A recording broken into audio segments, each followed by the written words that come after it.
Surangama Sutra, Volume 8, 13. When the wonderful perfection is completely true, that essential true brings about a transformation. They go beyond the beginningless habits to reach the one essential brightness. Relying solely on this essential brightness, they progress toward true purity. This is called the mind of vigor. The essence of the mind reveals itself as total wisdom. This is called the mind that resides in wisdom.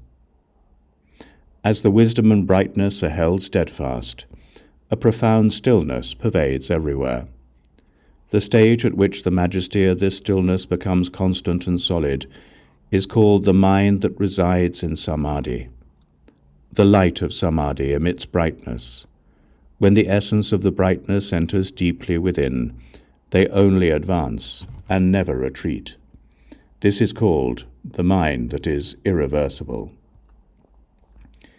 When the progress of their minds is secure, and they hold their minds and protect them without loss, they connect with the life breath of the Tathagatas of the 10 directions. This is called the mind that protects the Dharma. Protecting their light of enlightenment, they can use this wonderful force to return to the Buddha's light of compassion and to come back to stand firm with the Buddha.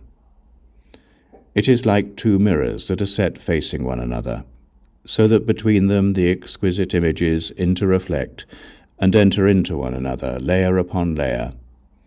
This is called the mind that makes transferences. With this secret interplay of light, they obtain the Buddha's eternal solidity and unsurpassed wonderful purity. Dwelling in the unconditioned, they know no loss or dissipation. This is called the mind that resides in precepts. Abiding in the precepts with self-mastery, they can roam throughout the 10 directions, going anywhere they wish. This is called the mind that resides in vows.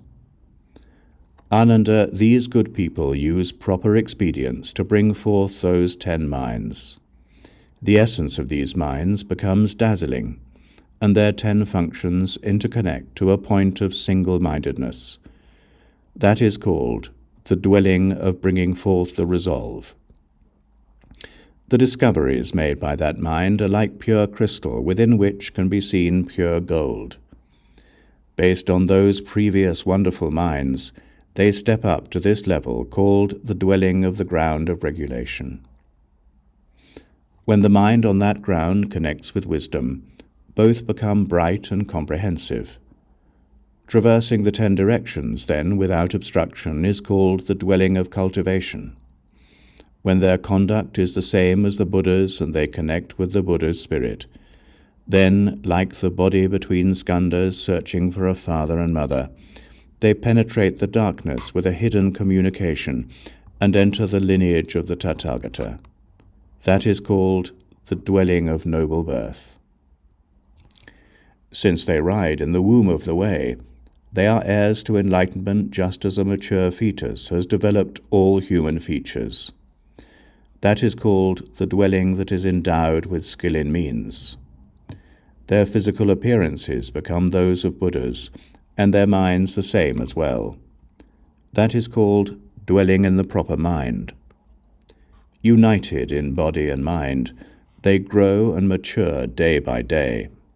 That is called dwelling in irreversibility. With the efficacious appearance of 10 bodies which are simultaneously perfected, they are dwelling as a pure youth. Completely developed, they leave the womb and become sons of the Buddha. That is dwelling as a Dharma prince. Reaching the fullness of adulthood, they are like a chosen prince to whom a mighty king turns over the affairs of state. Eventually, that eldest son of the Kshatriya king will be ceremoniously anointed on the crown of the head. That is called dwelling in anointing the crown of the head. Ananda, after these good men have become sons of the Buddha, they are replete with the limitlessly many wonderful virtues of the Tathagatas, and they comply and accord with beings throughout the 10 directions. That is called the conduct of happiness. Being well able to accommodate all beings is called the conduct of benefiting. Enlightening themselves and enlightening others without putting forth any resistance is called the conduct free of anger. Then they undergo birth in various forms continuously to the bounds of the future. Practicing that equally throughout the 3 periods of time and pervading the 10 directions is called the conduct continued endlessly. When everything is equally in accord, one never makes mistakes among the various Dharma doors. That is called the conduct of freedom from deluded confusion. Then, within what is identical, myriad differences appear. Yet within the different appearances an identity can be perceived. That is called the conduct of wholesome manifestation. That continues until it includes all particles of dust that fill up empty space throughout the 10 directions. In each and every mote of dust there appear the worlds of the 10 directions. Everything that appears before one becomes a foremost paramita. That is called the conduct of veneration. With such perfect fusion, one can model oneself after all the Buddhas of the 10 directions. That is called the conduct based on wholesome dharmas. And yet, the appearance of dust motes and the appearance of worlds do not interfere with one another. That is called the conduct of non-attachment. As each and every one of those becomes pure and without outflows, they merge into a singular truth, unconditioned, that is the essence of nature. That is called the conduct of reality.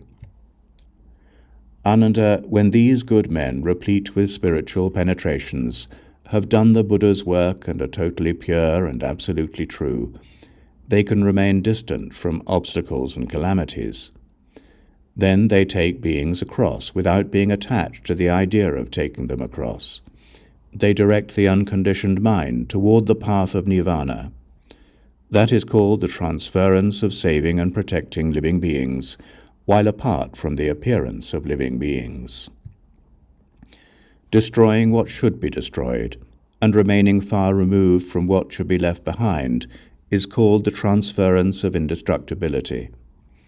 Fundamental enlightenment is profound indeed, an enlightenment on a level with the Buddha's enlightenment.